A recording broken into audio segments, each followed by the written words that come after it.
Un bosque aluvial en Alemania, formado por el agua.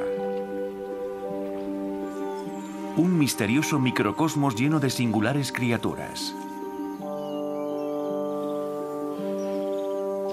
En este lugar crecen hongos y explotan. Relucientes gotas de agua constituyen una muerte segura para algunos insectos.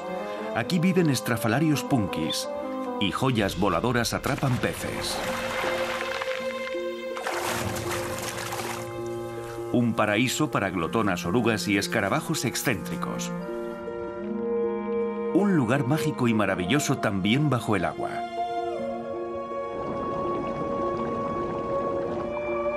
En la frontera entre Francia y Alemania, en el Rin superior, se encuentran los últimos bosques aluviales. Estos bosques son el hogar de depredadores y ofrecen un escenario a los pendencieros y también a los enamorados. Un hábitat entre dos mundos.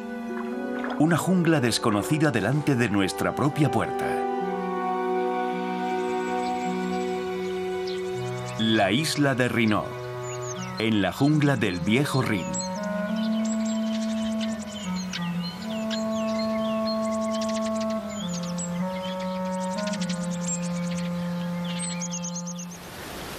Un Rin que apenas conocemos.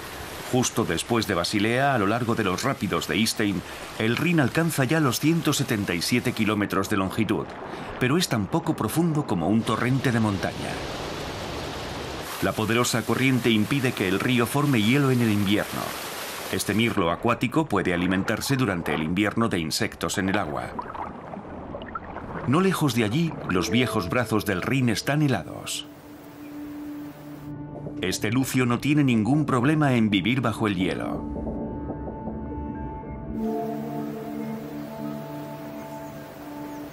La mayoría de las hojas de las plantas acuáticas se han marchitado.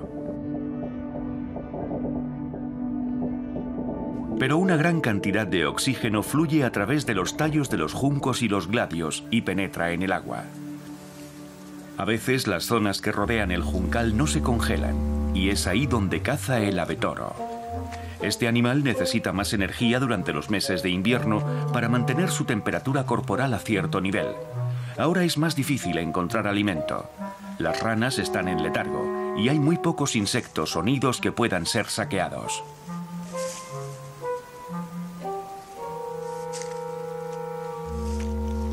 Por la orilla del juncal podría surgir una oportunidad.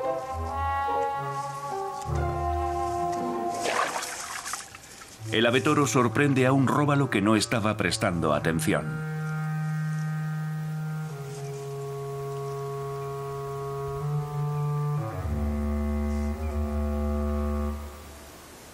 Cuando llegue la primavera, estos resbalones por fin habrán terminado.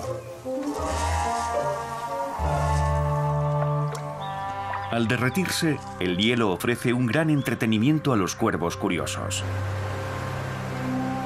Todavía hoy, los rápidos de Istein nos proporcionan una idea del aspecto que el viejo Rin superior pudo tener en el pasado, lleno de rápidos, bancos de grava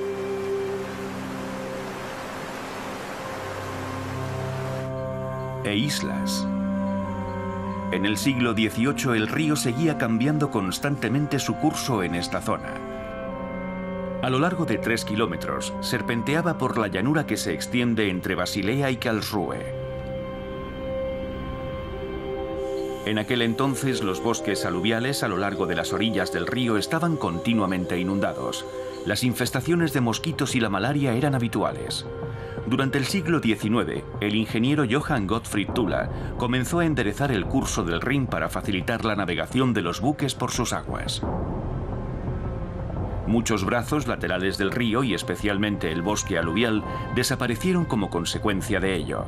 En la actualidad, el Rin entre Alemania y Francia es principalmente una vía fluvial para embarcaciones, ya no es un río salvaje. Entre Friburgo y Offenburg discurre por un canal de navegación, y detrás los sinuosos viejos brazos del Rin. Solo el 2% de los bosques aluviales pervive en la actualidad, en la isla de Rhinoy y en la planicie de Taubergießen. Separados por diques, la mayor parte de estos cuerpos de agua ya no están conectados con el túrbido Rin. Algunos son cristalinos, un mundo subacuático mágico. Es poco lo que crece después del duro invierno.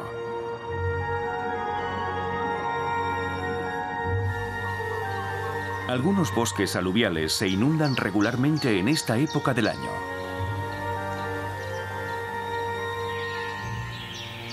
Las anémonas nemorosas pueden crecer en este suelo de bosque seco. Son las primeras señales de la primavera.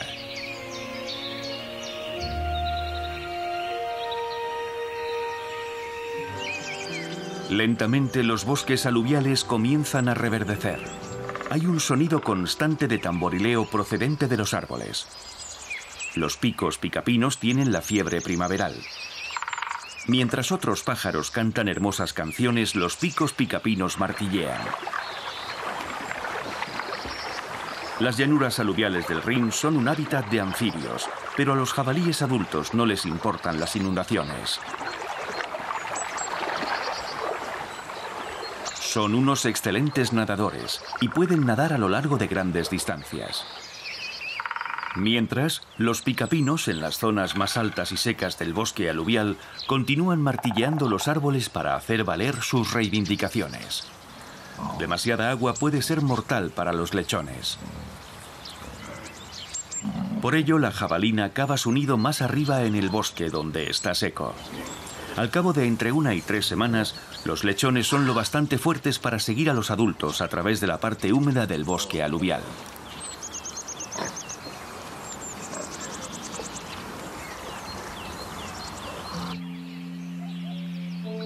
Durante la primavera, la reserva natural ofrece lugares de cría para muchos animales, en la superficie y bajo el agua.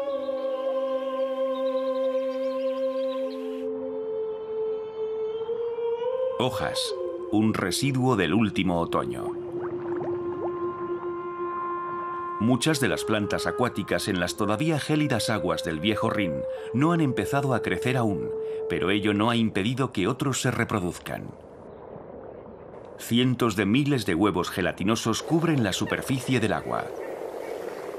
Las ranas de agua se reúnen para aparearse durante solo unos días a principios de la primavera y luego para desovar de forma explosiva. Las ranas de hierba constituyen una de las 10 especies de anfibios de las planicies aluviales.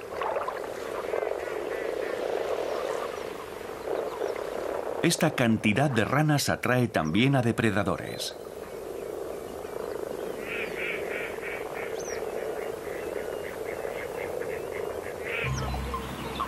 El sapo común se aparea un poco más tarde que las ranas de hierba.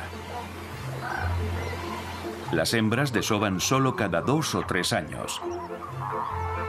Por ello, los machos son unos copuladores muy agresivos y pierden todo sentido del peligro durante sus raptos de amor. A menudo varios machos se montan sobre una sola hembra, mordiéndola e incluso ahogándola antes de que pueda desovar.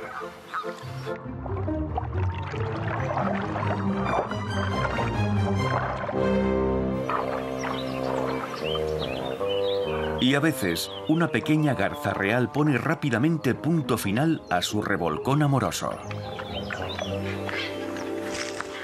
Por encima de ellos, una garza real macho transporta material de anidación al nido. Ofrece una ramita seca a la hembra como parte de su ritual de apareamiento.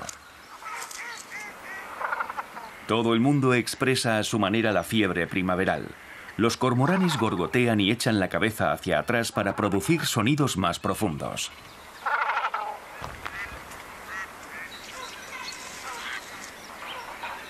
La garza hembra añade rápidamente la nueva ramita a su nido y ahora está lista para aparearse.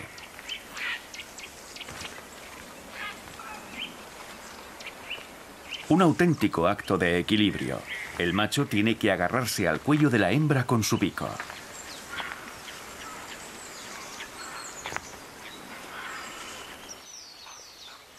El Rin superior es una de las regiones más cálidas de Alemania. La primavera y el verano llegan aquí antes que a cualquier otro lugar.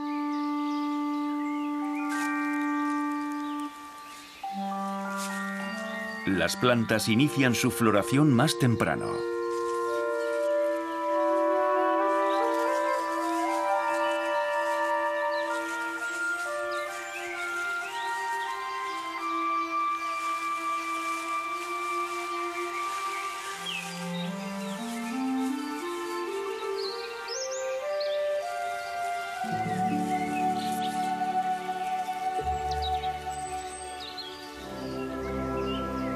El buen clima y los húmedos bosques aluviales crean un paraíso para las aves.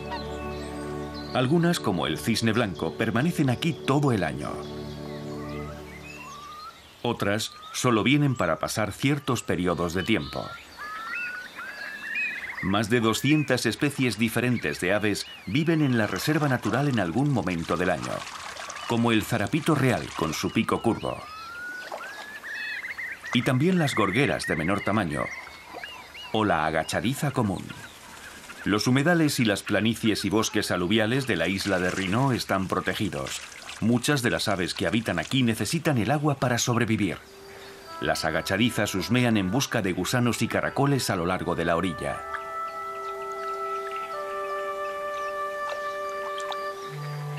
Los porrones moñudos, por otro lado, pueden sumergirse hasta a 2 metros de profundidad en busca de mejillones y pequeños cangrejos.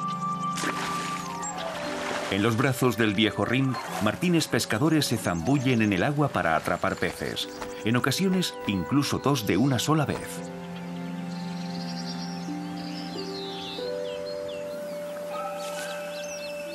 Listados como lechones, los polluelos del somormujo lavanco salen del cascarón en un nido flotante hecho de juncos, pequeñas ramitas y plantas acuáticas.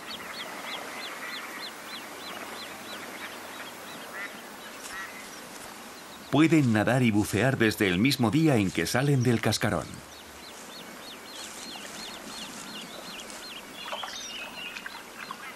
Pero bajo el agua acechan hambrientos lucios. Así que los polluelos son transportados en la espalda de sus progenitores, cómodamente ubicados bajo sus alas. Estos los alimentan con pequeños peces e insectos.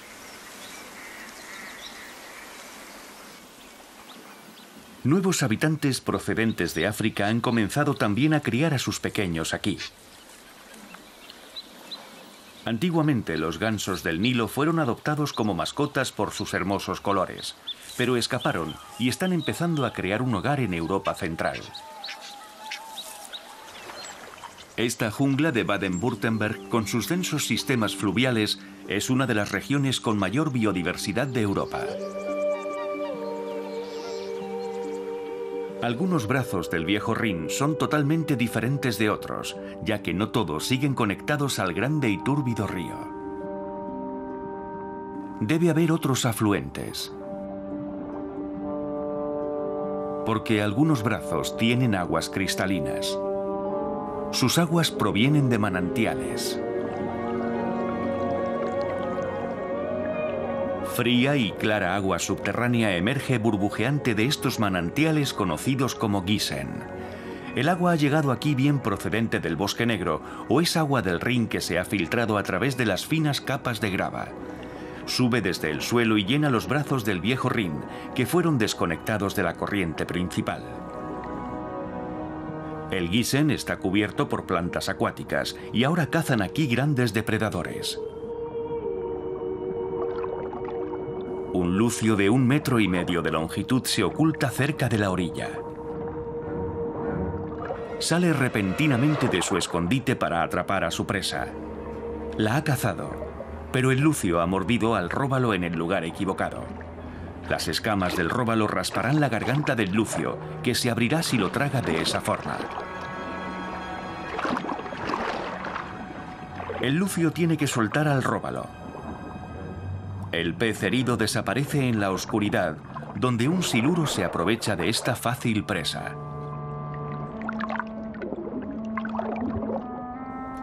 Bajo la cobertura de unas raíces, el lucio espera otra oportunidad para atacar. Las carpas espejo son muy tímidas y les gusta esconderse entre la maraña de algas. Esta carpa es demasiado grande para el lucio. Pero las hay más pequeñas, escondidas también entre las algas.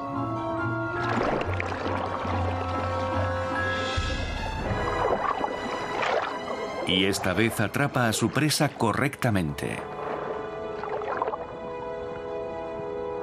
El siluro puede alcanzar los 3 metros de longitud y es uno de los peces de agua dulce de mayor tamaño.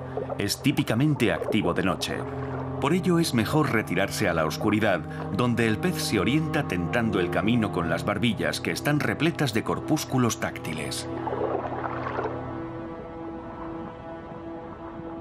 Es la hora del apareamiento para los siluros.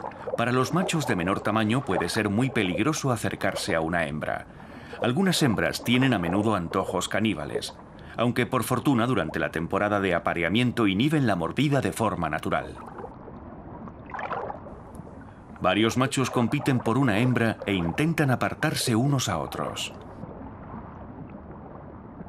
El acto completo del apareamiento puede durar horas. Por ello los machos harán turnos colocándose al lado de la hembra. La hembra del lucio tiene a veces centenares de miles de huevos, suficiente para que todo el mundo la fertilice.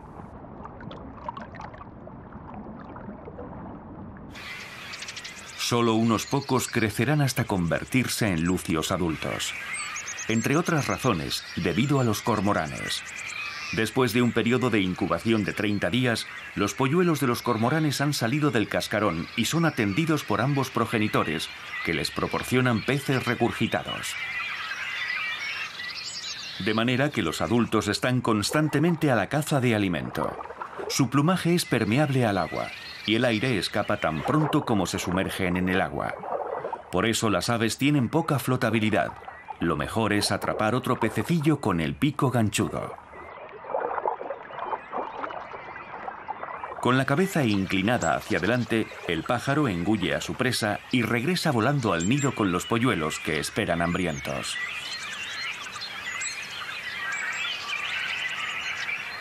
Ahora los progenitores van y vienen continuamente. Deberán cuidar de sus pequeños durante unos 2 meses. Pero incluso cuando ya están totalmente desarrollados, sus padres tendrán que alimentarlos durante 3 meses más. El reclamo constante de comida por parte de los polluelos resulta agotador para sus padres. E incluso cuando están por fin tomando un bien merecido descanso al sol, sus inoportunos vecinos logran exasperarlos. 2 fochas comunes se están atacando mutuamente a lo largo de su frontera territorial, propinándose patadas.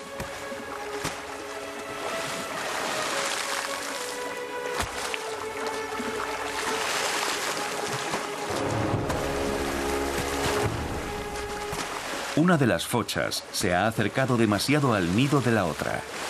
Sus polluelos acaban de salir del cascarón, desaliñados y con vivos colores, como pequeños punkis. Al cabo de 3 o 4 días, los jóvenes polluelos abandonan ya el nido durante el día. Y mientras flotan en el agua, son alimentados por sus progenitores con trozos de plantas acuáticas en descomposición. A veces los padres se sumergen hasta el fondo del brazo del Rin en busca de caracoles, insectos y mejillones con los que alimentan a su progenie. Para secarse, los desaliñados polluelos deben volver al nido. Pasará un mes hasta que puedan sumergirse por sí solos.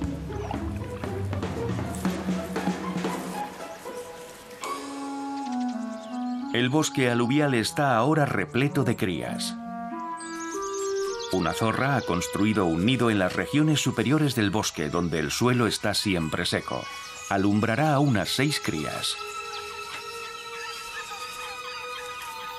Esta zorra tiene incluso más cachorros que forcejean por sus ubres. Y hay todavía uno más.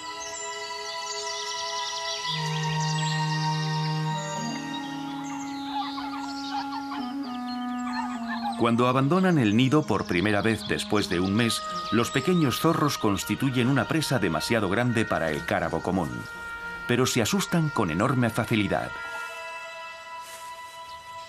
Si juegan con demasiada intensidad, la madre pellizca a los cachorros en el cuello, y los pequeños se tornan rígidos de inmediato para que pueda llevarlos hasta el nido. Se oye un ruidoso clamor que procede del nido de los picos picapinos. Los polluelos están reclamando una nutrición variada. Insectos y larvas a veces predigeridos por sus progenitores hasta formar una pasta. El pito real se alimenta exclusivamente de hormigas. Las está buscando incluso en este trozo de madera muerta. Los polluelos del pico picapino son alimentados cada 5 o 10 minutos. Ambos progenitores participan en la alimentación de su progenie. Al cabo de un mes abandonarán el nido y tendrán que valerse por sí mismos. Los pájaros carpinteros suelen construir un nuevo nido cada año.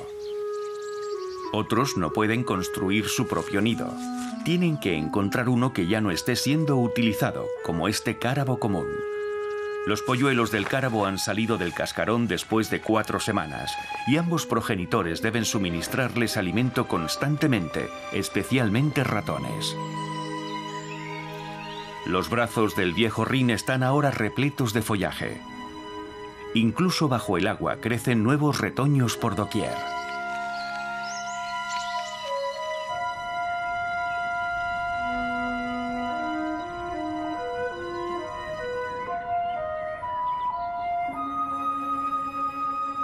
Algunos de los nenúfares abren sus flores incluso antes de alcanzar la superficie del agua de los manantiales. Unos trozos de madera a la deriva en el fondo del río, observados con detenimiento, parecen tener patas.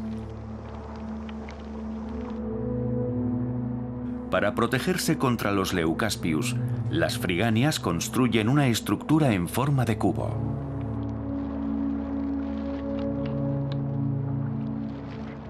Pegan trozos de plantas, arena y piedras con un tipo especial de secreción y construyen con la mezcla una especie de carcasa en la que pueden vivir.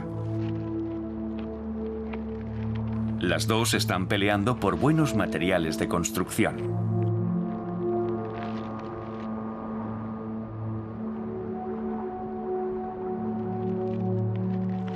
Conforme van creciendo, las larvas tendrán que ir agrandando también su carcasa.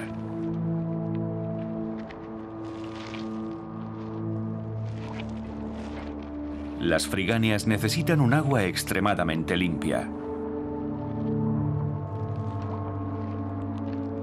Constituyen un buen indicador de que la calidad del agua es muy alta. El martín pescador utiliza el agua cristalina de los manantiales para su propio beneficio. Pero no todas las inversiones son exitosas. El bosque aluvial ofrece al martín pescador, del tamaño de un gorrión, suficientes lugares para posarse por encima de la superficie del agua para sumergirse en busca de alimento. Los martines pescadores no son aves muy sociales.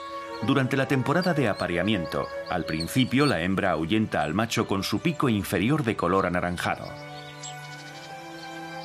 Un posible compañero debe actuar con cautela. Y por descontado, traer regalos.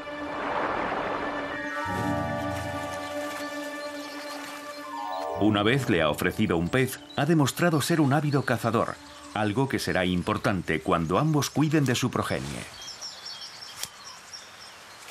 Aunque ella misma tendrá que matar a la presa. Los cisnes blancos tienden a vivir en grupos fuera de la temporada de cría. Pero en cuanto nacen sus vástagos, las parejas se apartan del grupo y viven en familia. Tienen un promedio de entre 5 y 7 polluelos. Esta pareja, por su parte, ha sido bendecida con 9 patitos feos. Los cisnes blancos llevan una dieta principalmente vegetariana. Con sus largos cuellos, los progenitores arrancan las plantas acuáticas del fondo para alimentar a sus polluelos y a continuación agitan los brotes con el fin de separarlos.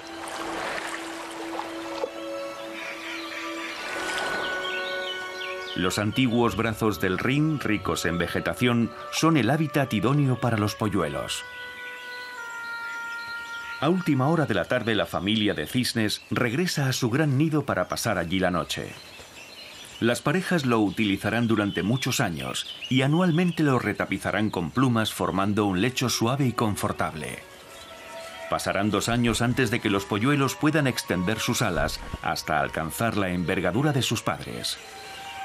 Los papás cisnes no tienen ningún problema a la hora de proteger a sus hijos, pero por razones de seguridad prefieren construir su nido en pequeñas islas alejadas de la orilla, donde los zorros y otros depredadores tendrían fácil acceso a él.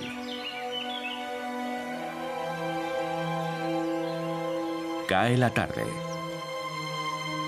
Y pronto la noche cubrirá con su manto el bosque aluvial.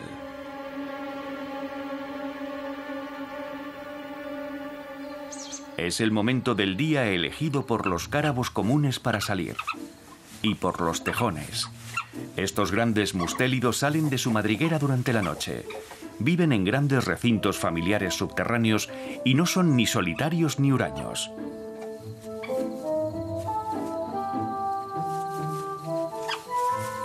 A veces conviven varias familias juntas y sus tejoneras pueden llegar hasta los 5 metros de profundidad bajo la tierra.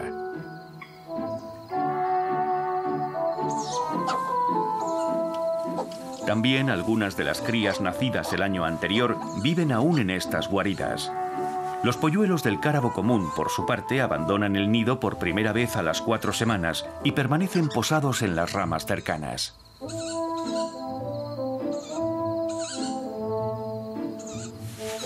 La pendenciera prole del tejón ha vuelto a la madriguera. Ahora la madre puede ocuparse de su propia higiene corporal.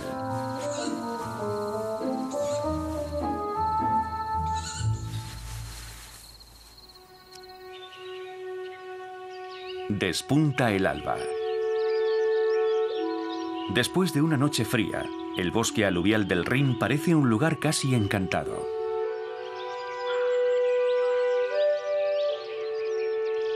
Las gotas del rocío hacen que las telarañas de la araña de jardín parezcan delicadas obras de arte orladas de perlas.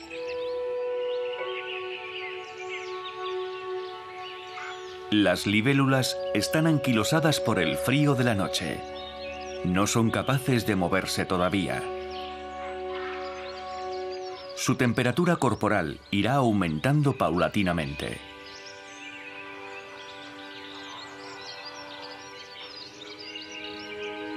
Esta araña tigre, por su parte, está tomando ya su desayuno. Succiona la presa que cazó hace días, predigerida por sus propias secreciones. Amanece en la antigua región del Rin. Una garza blanca y una garza real pescan para obtener su primera comida del día. Ambas tienen sus propios métodos de caza. La tercera en liza es una garceta común. Esta emplea varias estrategias diferentes para agenciarse su desayuno. No picotea para beber, sino para atraer a los peces. Con gran éxito. Las garcetas comunes suelen también saltar junto a las aguas poco profundas de la orilla.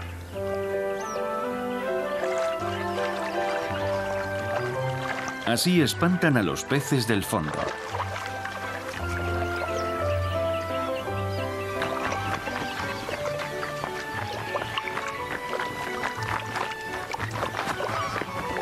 Y luego solo tienen que recogerlos con su pico.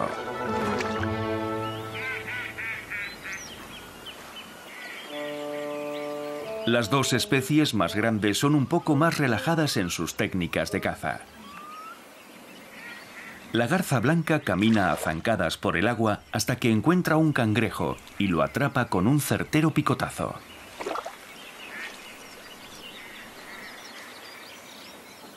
La garza real es un cazador muy paciente. Permanece al acecho y espera. Este pequeño lucio se encuentra seguro bajo la hoja de un nenúfar. Así que la garza tiene que contentarse con bocados más pequeños. La garceta común guarda otro truco bajo su blanco plumaje.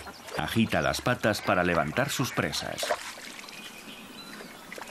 Ya son 3 líneas de ataque.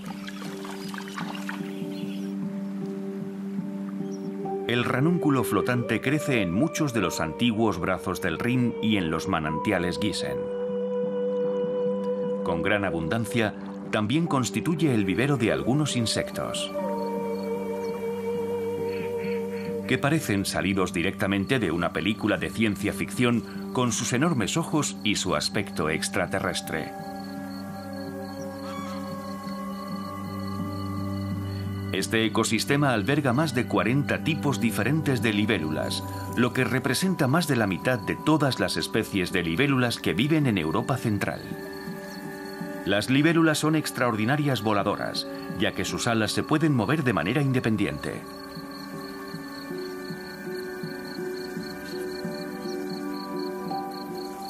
Durante el apareamiento, las libélulas suelen formar un círculo.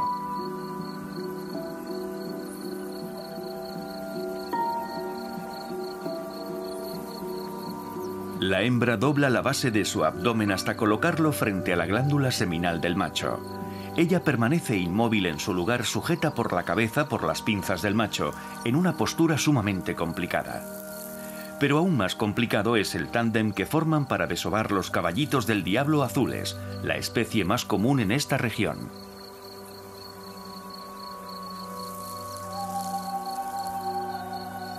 La hembra se posa en las hojas flotantes, mientras el macho se encarama justo encima de ella en el aire. Permanece aferrado a ella con sus pinzas para que ningún otro macho pueda interponerse entre ellos y fertilizar sus huevos. La hembra deposita los huevos entre las plantas acuáticas e incluso a veces tiene que sumergirse en el agua. El macho no se separa de ella en ningún momento, hasta que la hembra termina de depositar los huevos. Luego levanta el vuelo y se aleja. La drosera crece en zonas pantanosas. Su mucílago es azucarado y brilla inofensivamente en la parte superior de las hojas al amanecer. Como el rocío de la mañana atrae a los insectos hacia la planta. Tan pronto los insectos quedan atrapados en el mucílago, las secreciones digestivas de la drosera disuelven los insectos, que se convierten en el nutritivo alimento de la planta carnívora. Los antiguos brazos del Rin y sus manantiales, los Gießen, con sus paredes escarpadas, son el hábitat perfecto para el martín pescador. Los padres andan muy atareados, pues cada uno de los polluelos puede engullir hasta 10 peces al día.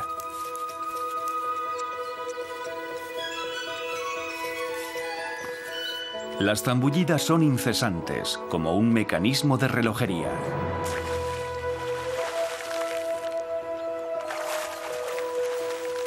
Sus vástagos son muy cooperativos. El que ya ha sido alimentado ocupa su lugar a la cola en el fondo del nido.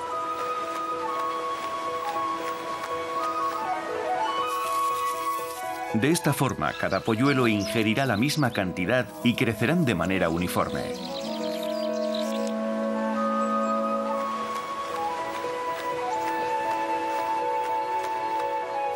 Hasta que sean capaces de alimentarse por sí mismos.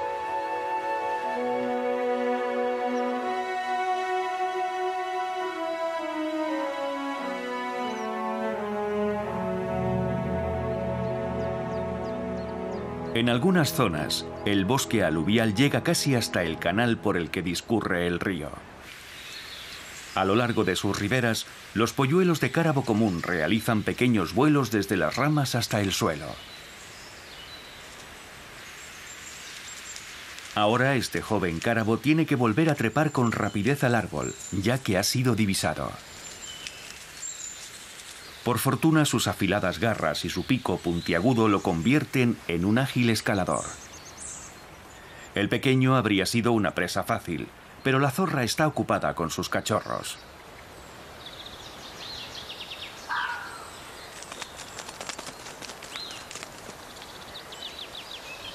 ¿O es que ni siquiera ha detectado la presencia del cárabo? El joven cárabo ha vuelto a la seguridad del nido antes de que toda la familia de la zorra pase por allí. La zorra ha encontrado una presa aún más fácil junto a la orilla, un cormorán muerto. Sus cachorros se aprovechan de esta excursión al río para saciar su sed.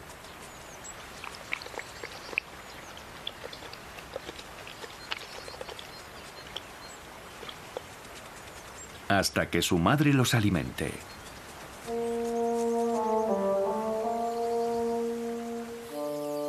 Durante el verano, las grandes praderas que se extienden a lo largo del viejo Rin están en plena floración.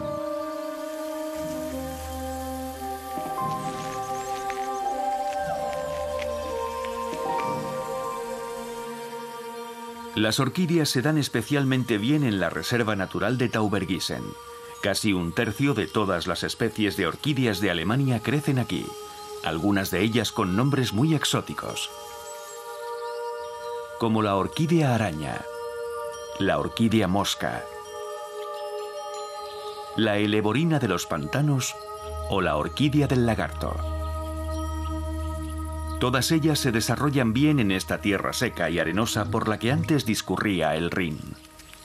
Estas praderas, ricas en vegetación, son un paraíso para los insectos, un microcosmos lleno de curiosas criaturas, la mayoría de ellas escarabajos.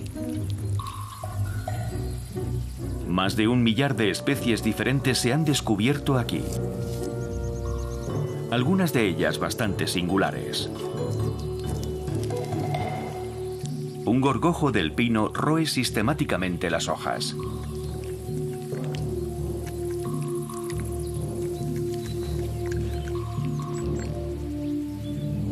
Después de aparearse, los gorgojos depositan sus huevos en el envés de las hojas. Los diferentes estilos de vida son evidentes en todas partes. Una oruga emerge de su huevo. Y otra come, come y come sin cesar. Porque las orugas están siempre hambrientas. Tienen que ingerir mucho alimento para crecer y almacenar energía.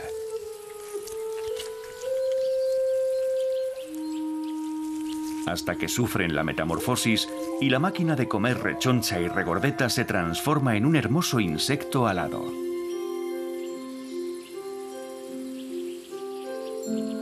Después de eclosionar se convertirán en mariposas de vistosos colores, en este caso un macaón, que saldrá a buscar pareja en estas praderas de colores igualmente vistosos. También buscará el dulce néctar que necesita para alimentarse.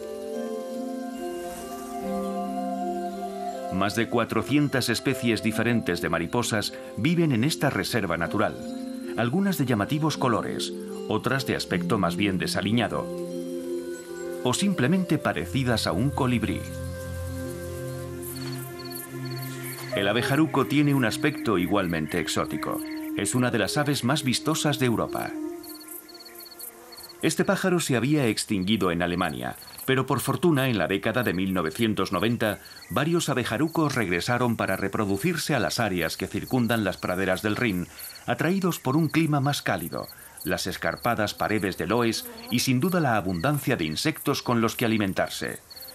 Sus presas favoritas son abejas, avispas y abejorros. Es importante vaciar la glándula del veneno de la abeja antes de engullirla. Cerca de un centenar de parejas crían de nuevo aquí a lo largo de la ribera del Rin. Retornan desde África hacia mediados de mayo.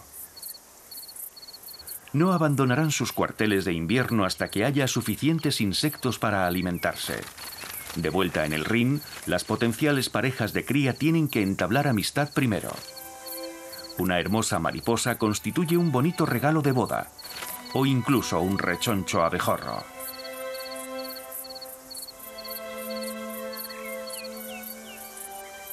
Cualquiera de ellos ayudará al macho a ganarse los favores de la hembra de abejaruco.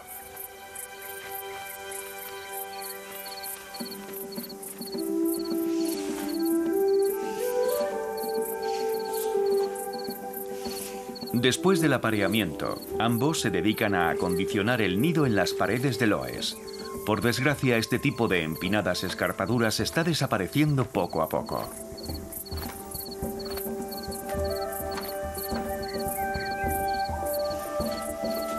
Los aviones zapadores también necesitan estas paredes para criar. La pareja de abejarucos invierte cerca de 2 semanas en horadar un nido para sus crías. Removerán hasta 7 kilos de tierra de la pared para excavar un túnel de 2 metros de profundidad. Hacia finales de junio saldrán de su cascarón de 5 a 7 polluelos. Los padres no dejan nunca de cuidar a su prole durante este tiempo, a la que tienen que proporcionar unos 600 insectos al día aproximadamente. A finales de agosto, los jóvenes polluelos deben ser autosuficientes. Tendrán que viajar a África, donde pasan todos el invierno.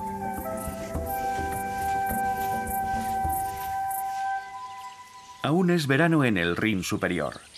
Debido a su clima soleado, es también uno de los pocos lugares de Alemania donde todavía podemos encontrar al lagarto verde. Mide 40 centímetros de largo y es el lagarto más grande de toda Europa central.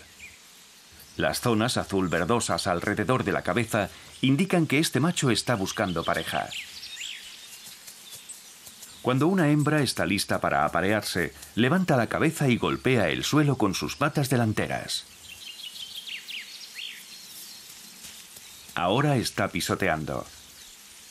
El macho da vueltas alrededor de la hembra. No ha traído ningún regalo para cortejarla. Su planteamiento es un poco menos caballeroso.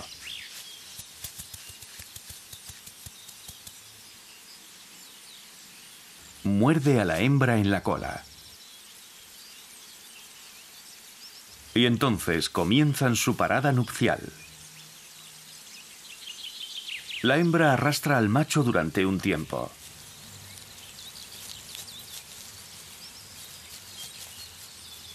No deja de ser una forma un poco ruda de seducción. Hasta que el macho agarra a la hembra por el lomo y copula con ella.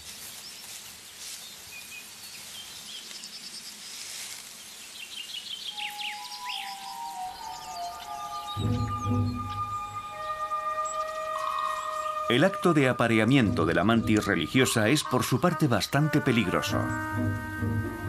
Estos insectos de extraña apariencia viven solo aquí, en el cálido ambiente del Rin superior y en ningún otro lugar de Alemania. La mantis religiosa permanece en esta posición durante horas. Sus brazos, provistos de espinas y ganchos, están diseñados para el combate. Sus ojos compuestos se sitúan a ambos extremos de la cabeza y nada se les escapa. La mantis religiosa puede asestar sus golpes en una décima de segundo, si la presa adecuada pasa por allí. Un saltamontes curador de verrugas ha captado su atención. Es poseedor de unas potentes mandíbulas. Sin embargo, algo distrae a la mantis religiosa. Un macho quiere aparearse con ella, pero es una empresa muy arriesgada, ya que la hembra suele tener tendencias caníbales después del acto.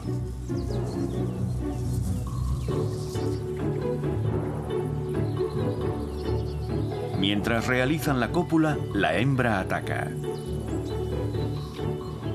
pero no a su compañero. Se decide por el saltamontes curador de verrugas sin demasiado éxito.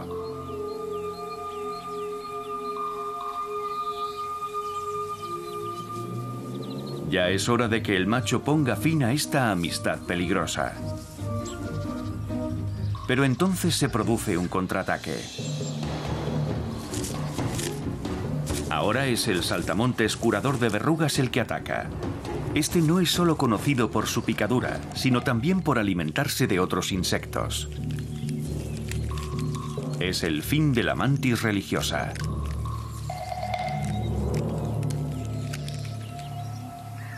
Estamos a mediados de verano en los antiguos brazos del Rin.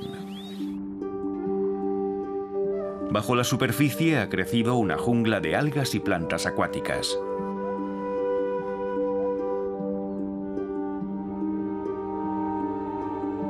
Ofrecen protección a grandes depredadores, pero también a otros mucho más pequeños, voraces larvas de insectos.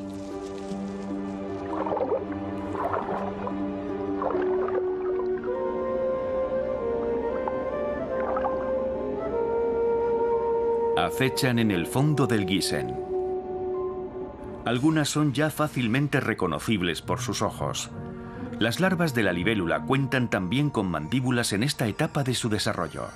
Cuando localizan una presa, las mandíbulas se desplazan rápidamente hacia adelante. Este pequeño siluro no podrá crecer hasta alcanzar sus 3 metros de largo. Un nivel más arriba, el acecho ha dado sus frutos a este lucio que ha cazado una trucha. Un gran bocado, y está colocado en la posición perfecta para engullirlo.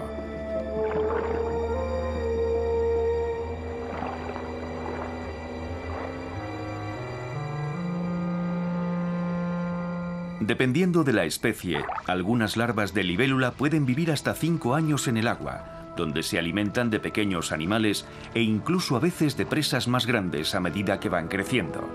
Solo entonces abandonan estos manantiales de aguas cristalinas para vivir como adultos y son capaces de volar.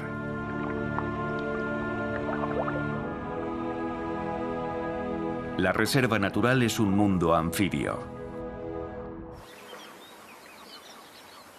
También es el hábitat ideal para la culebra de collar. Esta culebra es una gran nadadora y prefiere alimentarse de sapos y ranas.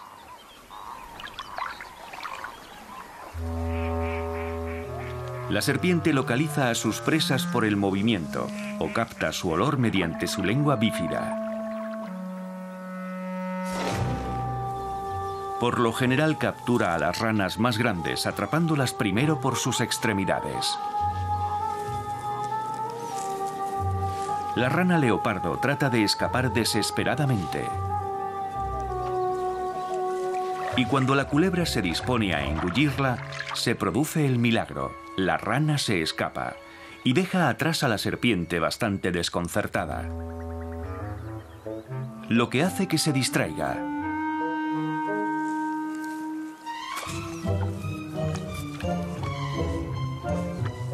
Un error fatídico.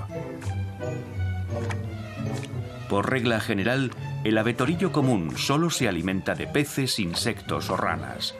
Pero el ave no ha podido resistirse a este sabroso bocado.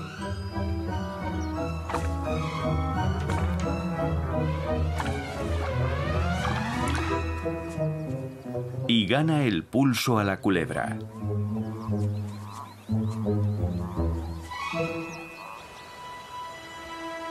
Estamos a finales del estío en el bosque aluvial. Las hojas cambian de color y por todas partes surgen extrañas formas de vida que normalmente pasan casi desapercibidas, como la intrincada red de raíces en el lecho del bosque. Estructuras en forma de paraguas y sombreros emergen fuera de esta red. Estas estructuras actúan como los cuerpos fructíferos de los hongos para su reproducción. Las gírgolas crecen en los troncos de los árboles.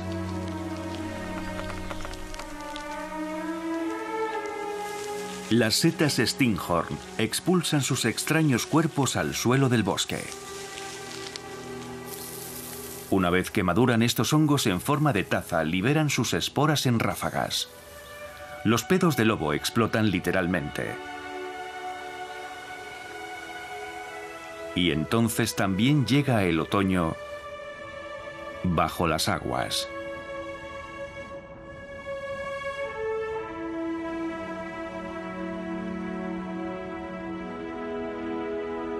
La jungla de plantas acuáticas y algas se derrumba sobre sí misma.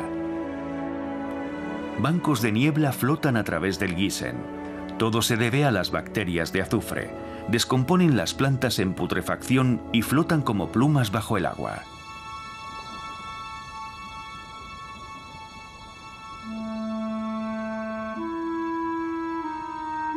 Muchas especies de peces se preparan para su fase de letargo en el Rin superior. Carpas y lucios se hunden hasta el fondo y caen en un estado de hibernación.